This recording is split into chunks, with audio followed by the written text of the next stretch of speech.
But at the end of the day, everybody has to do what they feel like is right in this life, and what gets them by in this life. Just understand that at some point in time, there's not going to be a backup plan, guys. There's not going to be, there's not going to be another stimulus check. There's not going to be the national debt. If you guys have went and watched that and seen what the national debt is, we couldn't pay our national debt on a bet. We're becoming bought by China, and if one guy said, well, if they pay the American people good. Okay, guys, let's touch on what it takes to live in this fucking life. I remember, excuse me, I remember when I got out of prison, I went to work for $10 an hour. $10 an hour as a carpenter. Before the first pay period, I was up to $13 an hour because I was outworking everybody out there. I was busting my ass. I wasn't told, hey, you need to do this, you need to do that. I'm going, what do we need to do next? Because I was fresh out of prison. I was going to prove to myself and everybody that I had changed, and I was going to do what the fuck I needed to do to support my family. $10 an hour. My wife at the time worked at a bank, and she made she worked at Burger King as a manager, and she made about $9 an hour. Altogether, our whopping income was $19 an hour. We lived just fine, guys.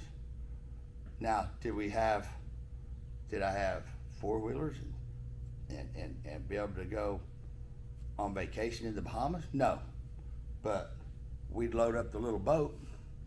Wasn't the greatest boat in the world, but a little boat that I traded for and traded some work for. We'd get our tent, so I didn't have a motorhome, and we'd go to the lake. And we'd spend the weekend at the lake with the kids. It's where you want to be at in life is based on what it takes to live life. You can live on minimum wage. You're not living in the nicest area. You're probably not living in the nicest house. You're probably not driving the nicest car.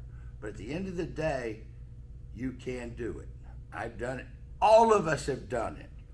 All of us have started from nothing. Go ahead, Stace. Well, that's what I just want to throw in my 2 cents about. You might be working on minimum wage, but you're not living in the nicest house. You're not living in the nicest car. I've experienced in the past people. Yes, you have. People get jealous of what you have. This, that, the other. Oh. Guess what? We all have a job. We all make our own money. And we all choose how we want to spend our money. That's right. So don't be a hater on somebody because of how they live, what they drive, what they wear, because you make money, you get to choose what you buy, and you chose to buy that over there. And don't and be the a harder hater you on work, that the guy more money over there. You're gonna make. That's right. I don't give a shit what any of you say. I have never seen a hard-working guy, a guy that'll pick up a broom and sweep, or he'll pull the tires off a tractor, or he'll plow a field, or he'll saw some boards. Anybody that's willing to work will always have a job and make money. That's our problem right now. Nobody's willing to work.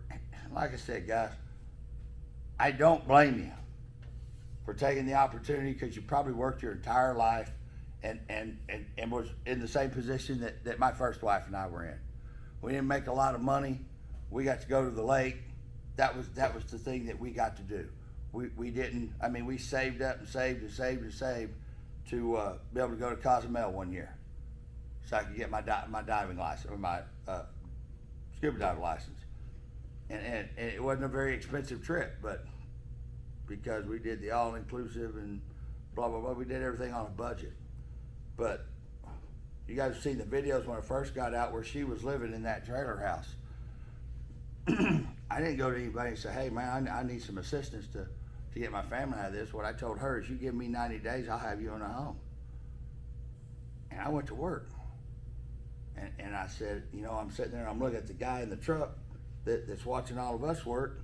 And I already told Terry Hickson, at the time the president of the company, that vice president of the construction company I started at, that I wanted the highest ranking position out in the field, which was superintendent. as superintendent. He told me, he said, well, yeah, you know, that comes with time. I said, I'm going to be a superintendent in 2 years. He looked at me and he goes, well, he said, I started in the carpenter union sweeping floors. He said, I wasn't a superintendent until I was, 29 or 30, 31 years old. I said, yeah, well, I'll do it in 2 years. Because I was that driven. That's what I was going to do. And that's exactly what I did, guys. I got to know the other superintendents. I was the carpenter at WS Boulware. And I was a carpenter. I wore my tool belt, but I was learning from these other guys. And as I'm learning stuff, when I finally, they gave me a truck and told me, we want you to go over here and do this and go over here and do that. And for the first 2 years, all I did was go around and clean up jobs that the superintendent had been on, had basically screwed up. And they told me, you need to go over here and finish this job, go over here and finish that job, go over here and finish this job. And I go into Terry's office one day and I said, Terry, I want the title. He said, what do you mean? I said, I want the title of superintendent. And he goes, well, how much more money do you need? I said, it's not even about the money. Because actually, as a carpenter, I was making really good money because they kept giving me raises because they didn't want me to go nowhere. Even back then, good help was hard to find. So I said, it's not about the money, it's about the title. And the only reason I wanted the title was because it's a difference when when a subcontractor comes on the job and you tell them, I'm the superintendent, they have respect. You say, I'm the carpenter, and they're thinking, oh, this one guy, he don't run a job. And then, I wanted the title. I already had the truck. I was already doing the work. And that's what I told Terry. I was already making damn near what most of the superintendents were making. So, Chevy 2's ready, baby. Chevy 2's ready. We need to go do some street racing in that. It's ready. It's time.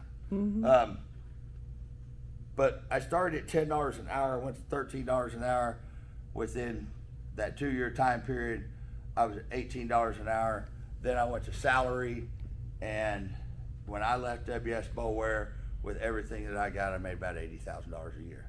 And guys, this is within, 3-4 years of me being out of prison? Something like that. So I'm living fucking proof. You can come out of prison without the pot of piss and win and throw it out of, and hard work is appreciated, and people that see you working hard want you working with them. I used to get, it was funny, Wayne Boulware calls me into his office one day, and he said, calls me on the phone, says, hey, we need to talk. Now, Wayne, you didn't hardly ever see Wayne. First few years I was there, he's having a bunch of surgery, so we never seen Wayne. Then Wayne comes back and he said, hey, so heard something the other day. And here's what he heard. Ivan Sprouse and I were up on the roof, and Danny Boulware, his son, was right behind us as we're going up the ladder. And I'm doing a job right down the road, and of course I was superintendent. I made superintendent when I wanted to. Let me touch on that real quick. So when I finally went in and told Terry I didn't finish that, I said, hey, I want the title. And he goes, James, the thing is, I put guys in a position of being a superintendent, and the pressure got to them because they didn't know what to do. I said, Terry, I got 130 years experience in this trade. And he goes, you got what? I said, I got 130 years experience in this trade. He said, how do you figure? I said, well, you've been doing it for 30 years. Ivan Sprouse has been doing it for 25 years.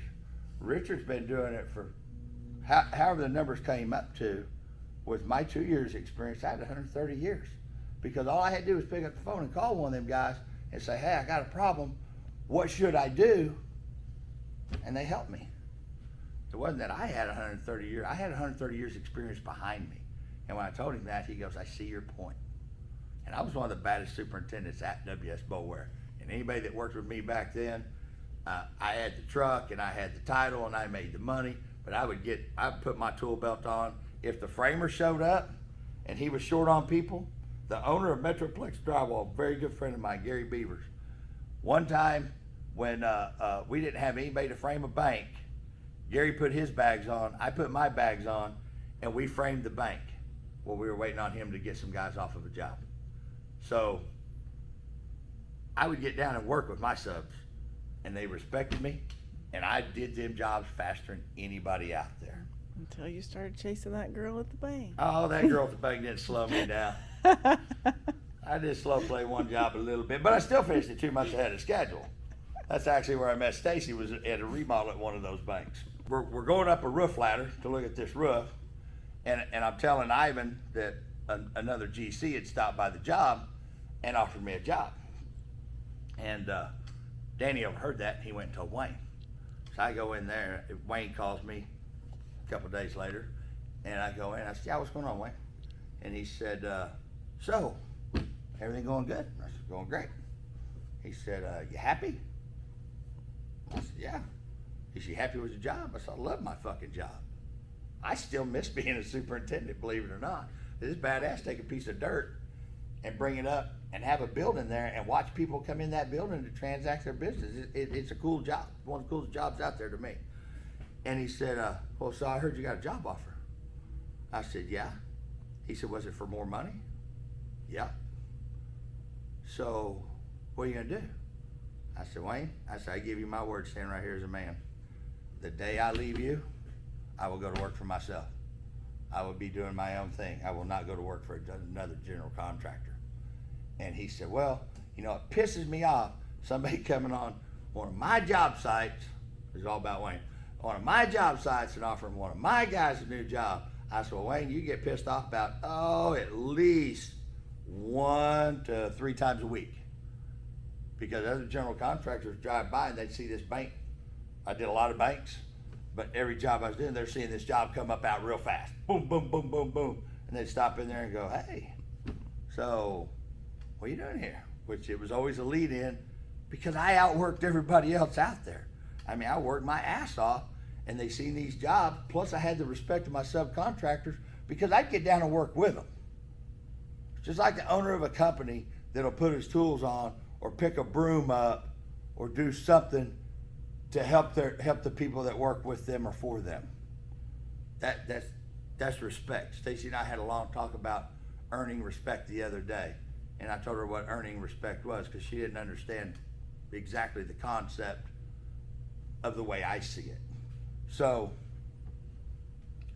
again, I started with nothing, I came out with nothing to get where I am today. I used to be at Alpha Steel. I started everybody at $10 an hour because I wanted to give everybody the same opportunities that I had to do what I did. And I did realize, actually Stacy brought it up one time and she said, you do realize a lot of people don't have your character. They don't have your drive. They don't have, so you're starting them out low. I'm over here starting them and I'm trying to bring them up because I want to see another success story. And some people aren't wired that way. And Stacy brought that up to me and I said, well, all right, I see your point. Kind of like when one guy that's one of the hardest working guys I ever had work for me. And he was great and he made me a lot of money and he made a lot of money.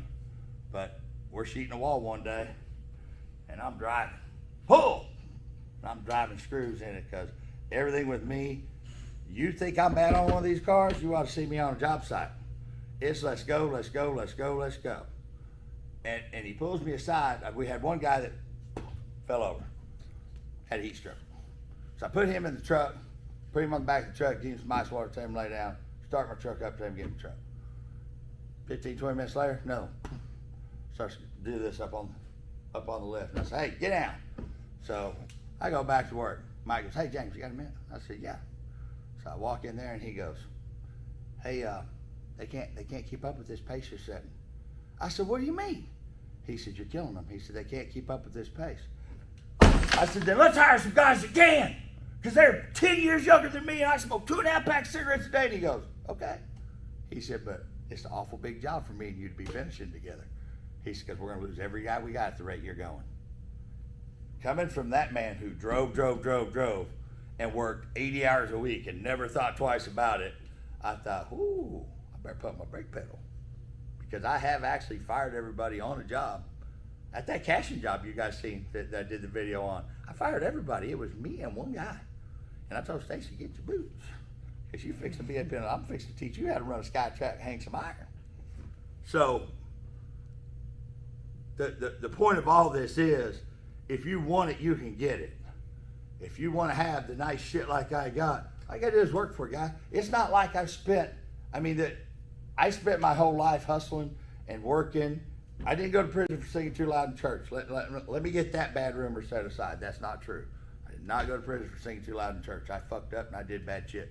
So, but when I got out, I had nothing and I started again. And I did everything right this time. And if you think about the fact from 2001 to now, that's not even a lifetime. I'm 50, what am I, 52? 51, 52? 50 something. 50 something. 50 something. 10 years younger than Stacy. You're not 50 Cent. I'm not 50 Cent. So, the point of all this is, guys, if we don't get back to work, if we don't take America back, we're going to lose it, just like we have lost everything else. And if you guys don't think that we can't become a third world country overnight, you guys go, well, we got the military. Well, military spending went down because, more politics. More politics. I kick myself in the ass because I haven't done anything, because I'm like everybody else. What can I do? Oh, hell, I can't affect change, so what difference does it make? And Robin Roberts is actually the one, he goes, dude, you can affect change because the amount of people that follow you and listen to what you say. And he said, I've read it. He said, you got a lot of people that respect what you have to say. So, am I gonna run for governor tomorrow? Absolutely not. But I will back Robin Roberts anything he does, and I will, because we have some of the same ideas and the idea, believe it or not, I don't give a fuck what you guys say. That man had the right idea. Let's make America great. He had the right idea. He had the right plan. He just couldn't shut his mouth to pull it off. That was the problem. He's the reaper of politics. He wasn't a politician, and that was the problem. I'm not a politician. I wouldn't last a hot minute. Can you imagine if they start saying that shit about some of the shit they said about Trump, about me, what happened? Oh, I pop one of them fuckers right in the mouth, right on national TV, and then here we go. You know I would. It's called street outlaw. Oh, yeah. Yeah, because I am an actual outlaw. What? I have the DOC number 242557. I have the DOC number to prove that I'm a real fucking outlaw. I'm not no TV outlaw. I didn't turn around and get in a car and go street racing and go, I'm a fucking outlaw that have never even been in jail. So I'm 100% real in everything that I do. So yeah, I wouldn't make it too well.